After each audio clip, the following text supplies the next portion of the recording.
강아랑의 정치톡 시간입니다. 8월 3일 시선을 집중시킨 정치 뉴스 만나보시죠. 오늘의 첫 번째 정치톡은 비대위원장은 누구입니다. 국민의힘이 비상대책위원회 체제 전환 절차를 본격화하면서 누가 비대위원장이 될지 관심이 쏠리고 있습니다. 당 내에선 윤석열 정부를 뒷받침할 수 있는, 즉 윤심을 잘 반영할 인물이어야 한다는 주장과 윤핵관이 아닌 쇄신을 추진할 통합형 인물이어야 한다는 주장이 맞서고 있는데요. 친윤계에선 정진석 국회 부의장을, 비윤계에선 조호영, 정우택 의원을 추천하는 목소리가 높은 것으로 알려졌습니다. 정진석 국회 부의장의 경우 당 사정에 대한 이해도가 높을 뿐 아니라 윤 대통령과도 가깝다는 점에서 가장 유력한 카드로 거론되고 있는데요. 하지만 정 부의장은 이 같은 하나평을 두고 국회 부의장에 선출이 된 지 한 달도 채 안 됐다, 그런 경우가 어디 있느냐면서 말을 아꼈습니다. 조호영, 정우택 의원도 모두 원내대표를 지낸 만큼 검증된 인사란 평가가 많습니다. 하지만 두 의원 역시도 비대위원장 하마평에 대해선 정식 제안을 받은 게 없어서 언급할 수 있는 일이 아니다라고 완곡하게 선을 그었습니다. 한편 원외인사로는 김종인, 김병준 전 비대위원장, 김황식 전 국무총리 이름까지 오르내리고 있는데요. 김병준 전 자유한국당 비대위원장 그리고 김황식 전 국무총리는 윤 대통령과 친분 또는 비대위원장직을 맡은 경험이 있다는 점에서 하마평에 오르고 있고요. 김종인 전 비대위원장도 언급이 되지만 윤 대통령과 결별한 전력이 있는 만큼 가능성이 낮다는 평가가 나오고 있습니다. 김종인 의원이 아무리 비대위원장 전문가라 하더라도 이번까지는 맞지 않으실 것 같아요. 지금 현재 국민의힘 비대위원장이라고 하는 것은 총선이 있다고 하면은 공천권 등 여러 가지 권력을 행사할 수 있지만은 이건 단순하게 정상적인 전당대회를 치르기 위해서 비대위를 만드는 거예요. 그렇기 때문에 제가 볼 때는 당 외에서 하는 것보다는 당무를 잘 아는 그런 원내 중진들이 맞는 것이 어떨까. 국민의힘이 비대위 체제 전환과 당원 당규 개정 등을 논의하기 위한 상임 전국위와 전국위를 각각 오는 5일과 9일 개최하기로 했습니다. 그야말로 속전속결로 지도체제 전환에 나선 모습인데요.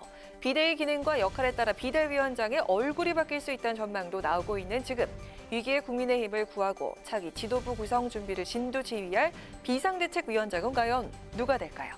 자, 이어서 오늘의 두 번째 정치톡은 꼬리에 꼬리를 무는 의혹입니다.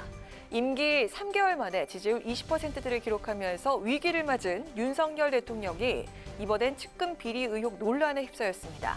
건진법사로 알려진 무속인이 윤 대통령 부부와의 친분을 사칭해서 이 건에 개입하려 했다는 의혹과 함께 김건희 여사와 관련된 업체가 서울 한남동 대통령 관저 공사를 수의계약으로 맡았다는 의혹도 제기가 됐습니다. 꼬리에 꼬리를 무는 의혹에 대통령실은 필요하다고 판단이 되면 조사를 진행할 예정이라고 밝혔습니다. 최근 윤 대통령의 부인 김건희 여사가 대표로 재직한 전시기획사 코바나 콘텐츠 후원 건설업체가 관저 공사 일부를 수의계약 형태로 수주했다는 의혹이 제기가 됐습니다. 공사 금액은 약 12억 원으로 해당 업체는 과거 김 여사가 대표로 있었던 코바나 콘텐츠가 주최한 전세에 3차례나 후원사로 이름을 올린 업체인 것으로 드러나서 특혜가 아니냐는 지적이 나왔습니다. 이 같은 의혹에 대해서 대통령실은 해당 업체가 코바나 콘텐츠를 후원할 사실은 전혀 없다면서 시공 역량 등을 평가한 뒤 경호처의 검증 과정을 거쳐서 선정된 업체라고 해명을 했지만 최고 등급의 보완이 필요한 관저 공사를 공사 실적이 많지 않은 영세업체가 맡는 건 극히 드문 일인 만큼 업체의 공사 능력 이외 다른 요인이 개입했을 거란 의혹이 끊이지 않고 있습니다. 자, 이어서 건진법사 전모 씨가 윤 대통령 부부와의 친분을 과시하면서 각종 이권에 개입한 의혹도 불거졌습니다. 최근 정치권 안팎에선 이 건진법사가 친분을 사칭해서 세무조사나 인사 등에 영향을 미칠 수 있는 것처럼 행세하면서 이권에 개입한다는 의혹이 담긴 정보지가 돌기도 했습니다.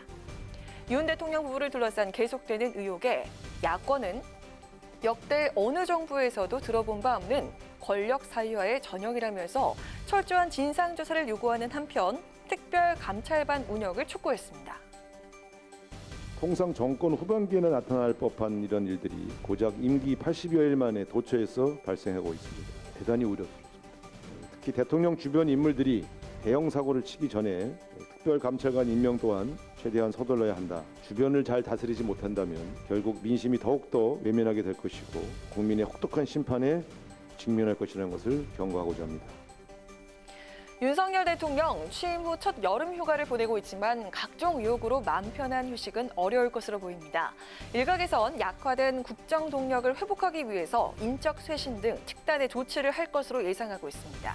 지지율 하락에 이은 꼬리에 꼬리를 무는 측근 비리 의혹까지 잇따른 경고음 속에 윤 대통령은 어떤 묘책으로 이번 위기를 어떻게 돌파해 나갈까요? 지금까지 강은하의 정치톡이었습니다.